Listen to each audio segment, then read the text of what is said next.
He had met a young journalist while they were in Brussels in Belgium. That young journalist was Joseph Desire Mobutu, who later renamed himself Mobutu Sese Seko Kukumbendu Wanzambanga. Unknown to Lumumba, he was already an agent of the Belgian intelligence. Mobutu then became very close to Lumumba, who was honest and trusting. Not this, the uranium from Congo at the time had already powered Hiroshima and Nagasaki. This made Congo strategic, not just wealthy, not just rich. It placed Congo at the point of strategy. So on that day, Patrice Emery Lumumba openly said, Congo will no longer be a warehouse of Western prosperity. And behold, this sentence alone sealed the fate of Patrice Emery Lumumba. He was assassinated through a joint operation. Foreign powers who feared losing control, and Congolese elites who chose personal power over national sovereignty.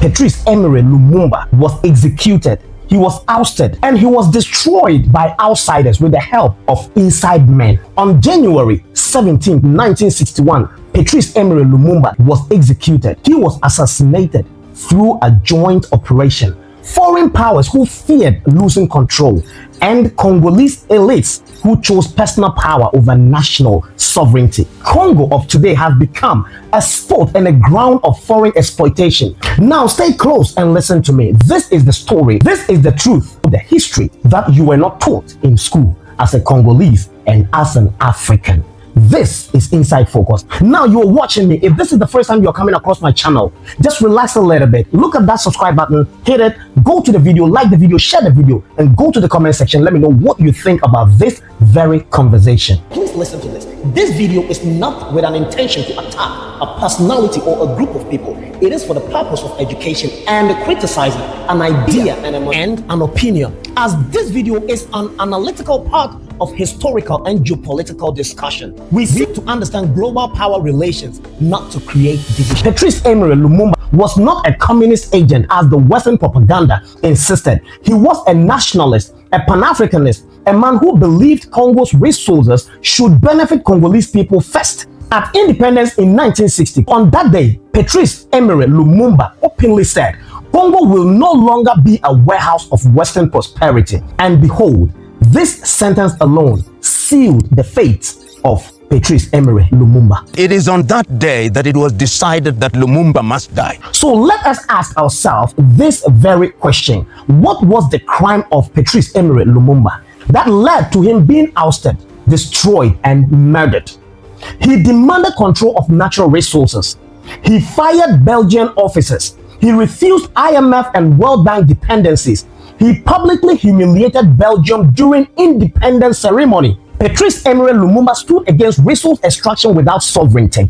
He stood against foreign-backed elites and also military strongmen serving outside interests. And this is how he signed his death warrant, leading to his assassination, murder. Lumumba was not killed by foreigners alone. Congolese collaborators played a critical role, and here is it. President Joseph Kasavubu at the time dismissed him. Joseph Desire Mobutu, then army chief, staged a coup. Katangan secessionists under Moses Shombe facilitated his execution. But while Lumumba's revolutionary fervor kept his head in the clouds, one man who had his feet firmly on the ground was the young Joseph Desire Mobutu. Sensing that Congo's independence was virtually inevitable, Mobutu joined Lumumba's party, Le Mouvement National Congolais, which was popularly known as the MNC. Despite his many years working as a part-time paid informant for the colonial police, Mobutu rebranded himself as a passionate Congolese nationalist, and within a short while, he struck up a close friendship with Lumumba and even became his personal assistant. He had met a young journalist while they were in Brussels in Belgium. That young journalist was Joseph Desire Mobutu, who later renamed himself Mobutu Sese Seko Kukumbendu Wanzambanga during the days when he was now dealing with what we call authenticity and making everything to become Congolese or Zaire. And this man, Mobutu, unknown to Lumumba, was already an agent of the CIA. He was already an agent of the Belgian intelligence, and this is well documented in the book that is written by Ludo de Witt, The Assassination of Lumumba. He tells us how Mobutu then became very close to Lumumba, who was honest and trusting. And he believed that this is a man that was going to participate in the process of decolonization of the Congo. In his new position, Mobutu began working alongside Lumumba as he petitioned the Belgian government for his country's independence. The negotiations for Congo's independence were not cordial. Lumumba and his associates gave the Belgian government a 30-day ultimatum to either organize elections and grant Congo's independence or risk an outbreak of violence. Scared by the prospect of a full-blown Algerian-style war of independence, the Belgians were forced to hastily concede to Lumumba's demands. Shaken and embarrassed by how quickly they had lost control of their precious colony, the Belgians would now turn their energies towards ensuring an independence in name-only outcome, in which one of the more moderate pro-Belgium Congolese parties would win the elections and enable the Belgians to continue running the country as they did prior to independence. But despite their best efforts, moderate parties did very badly at the elections, and in fact, no single party was able to win a majority in the country's new parliament. However, following some rather swift and rocky negotiations, Congo eventually achieved its independence on the 30th of June 1960 after a shaky coalition of 12 different parties agreed to a power-sharing arrangement. Congo began life as an independent state with a 35-year-old Patrice Lumumba as its first prime minister and Lumumba's arch-rival Joseph Kasavubu appointed as non-executive president. But like a young deer thrust into a den of hungry lions, Lumumba's Congo would be ripped apart before it could even find its feet.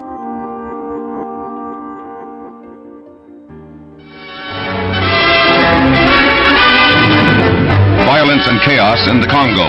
Barely 11 days after official independence from Belgium, Congolese troops mutinied and began a wave of attacks and looting throughout the far-flung sectors of the former colony. Meanwhile, in Belgium and in African countries bordering on the Congo, refugees are pouring in with harrowing tales of violence and of hasty flight. At least 10 Europeans were reported killed in a weekend of violence, with armed clashes in the key cities of Elizabethville, Stanleyville, and Louisbourg, which was to be the new nation's capital. At the request of Congolese officials, Belgian paratroops were recalled to quell the native army's mutiny and reign of terror. A harsh awakening to reality from golden dreams of independence.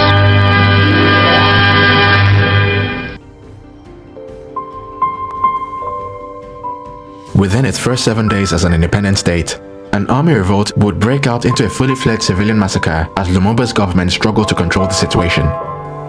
Sensing blood, opposition parties immediately began questioning the legitimacy of Lumumba's government, and a number of secessionist groups began threatening to rip the country apart. You see, Lumumba's MNC had actually only won 33 of the total 137 seats in the new Congolese parliament. Although this was the largest single total of any other political party, nearly half of all of the MNC's votes came from just one province in Stanleyville, and it had very limited support in the capital and other major regions. With the outbreak of chaos, Lumumba's rivals in the resource-rich Katanga and South Kasai regions spotted an opportunity to grab power for themselves and immediately began trying to secede from the newly independent Congo. Also looking to protect their own interests, Belgian operatives began collaborating with the Katangese rebels. And there is another figure that emerges in the scene, a man from Katanga called Moise Tshombe. Lumumba, sensing the difficulties and aware that the United Nations was present in that space, appeals because there is a mutiny in the army.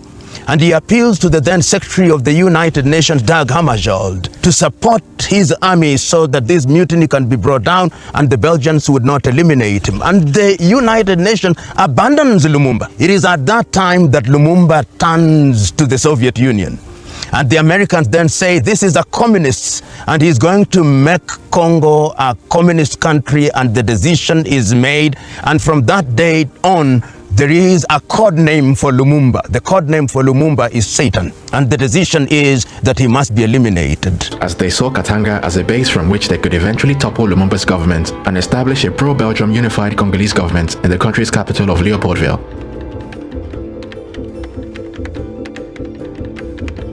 By the end of its second week as an independent state, Congo was in a critical condition. Internal security had completely collapsed. Congo regaining her independence in 1960 in the month of June, the month of January, I think. The process of eliminating Lumumba begins. Lumumba's party, the National Movement, wins, and Lumumba is then appointed as the Prime Minister with Joseph Kasavubu as the President. But a crisis begins. There is a conflict, and that conflict leads to Kasavubu dismissing Lumumba and Lumumba dismissing Kasavubu. And of course, the Belgians have already decided that they are going to eliminate Lumumba. The army was in disarray. The white minority of Belgian civil servants, doctors and teachers began fleeing to Belgium, and the rebels of Katanga and South Kasai continued threatening to break the country apart. In desperation, he fired Belgian officers and appointed his former personal aide Joseph Mobutu as Army Chief of Staff. Although Mobutu had only received basic military training during his 7 years in the colonial army, his ability to gain Lumumba's trust had just earned him his first major victory on the road to absolute power. As the crisis got from bad to worse, Lumumba publicly accused the Belgians of being at the heart of the crisis and appealed to the United Nations for help. Dissatisfied with the UN's response, Lumumba hastily turned to the Soviet Union for military assistance in his desperate attempt to restore internal order. And unfortunately for him, this move would ultimately prove to be his undoing. You see, Lumumba had long been on the CIA's watch list as a suspected communist sympathizer, and with his appointment as Congo's Prime Minister, Washington had been on high alert against the threat of increased Soviet influence in the Congo. And so with his appeal to the Soviet Union, the Americans felt that the suspicions about Lumumba had now been confirmed. Lumumba's actions would bring both Belgian and US interests into perfect alignment, and having agreed on the need to get rid of Lumumba, the only remaining question was about how to go about it.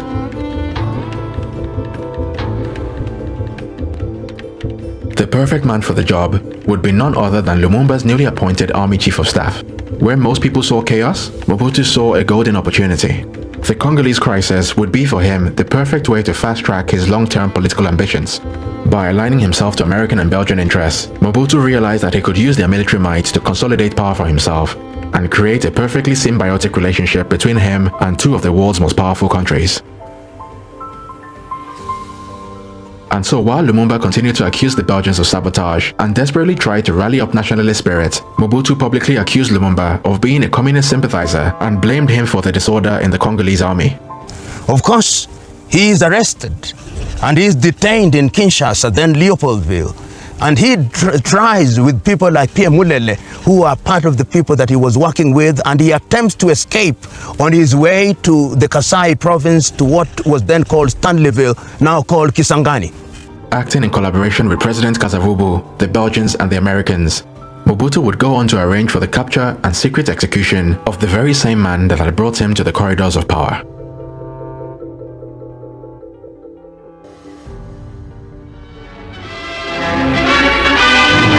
Unfortunately, Lumumba is arrested by the forces of Mobutu, and once they have arrested him, and this footage is one of the most painful footages you ever see of Lumumba's hands being tied at the back, and is handed over to Moses Shombe in Katanga.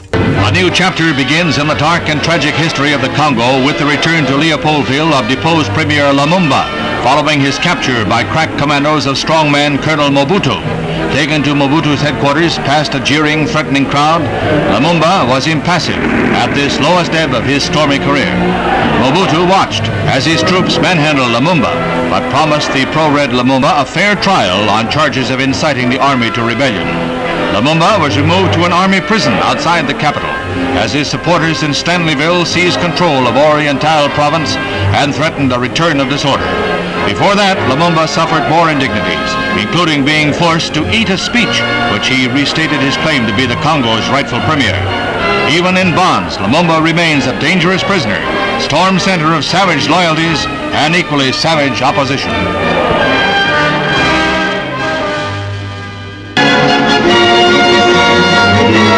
His recapture was quite a triumph for Colonel Mobutu, who now saw his enemy arise. Lumumba's bonds are tightened. They were taking no chances. And his wife and child watch his humiliation. The whole affair, of course, serves to underline once again the conditions prevailing in the Congo.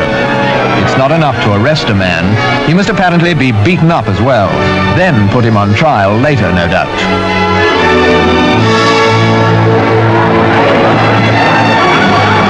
As for Mobutu's troops, they yelled and danced with joy. They had won a great victory. They had got Lumumba after trying to lay their hands on him for months.